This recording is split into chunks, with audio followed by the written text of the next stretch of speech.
Ya, jadi alhamdulillah. Menteri Pendidikan dan Kebudayaan Anies Baswedan merasa heran masih adanya sekolah-sekolah yang tidak mengetahui adanya kebocoran soal ujian nasional atau UN.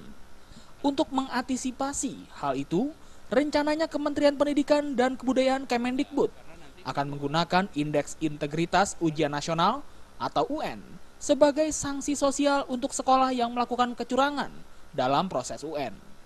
Menurut Anies, Indeks Integritas UN menjadi ukuran apakah ada kecurangan dalam pelaksanaan UN. Caranya pemerintah akan melihat pola jawaban yang benar dan salah dari setiap sekolah. Anies menambahkan dengan mengetahui indeks integritas tersebut, sekolah dapat segera memperbaiki kekurangan dalam penyelenggaraan UN. Apalagi nantinya indeks integritas UN akan dipublikasikan dan memberikan peringkat integrasi UN kepada seluruh sekolah.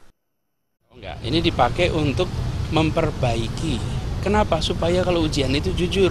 Selama ini kalau ada bocoran dan lain-lain itu sekolahnya diam, pura-pura nggak tahu, seakan-akan boleh.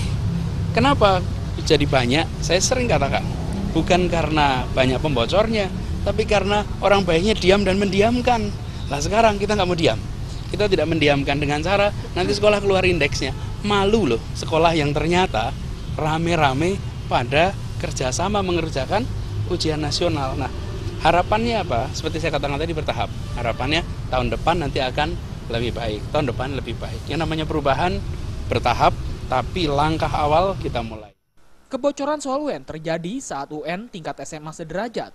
Soal UN yang bocor ini terdapat pada mata ujian ilmu pengetahuan alam dan terjadi di dua daerah, yakni Aceh dan Yogyakarta. Bahkan soal tersebut mudah ditemukan dengan mengunduh Google Drive melalui internet. Dari Jakarta, Rifan Alfidian melaporkan.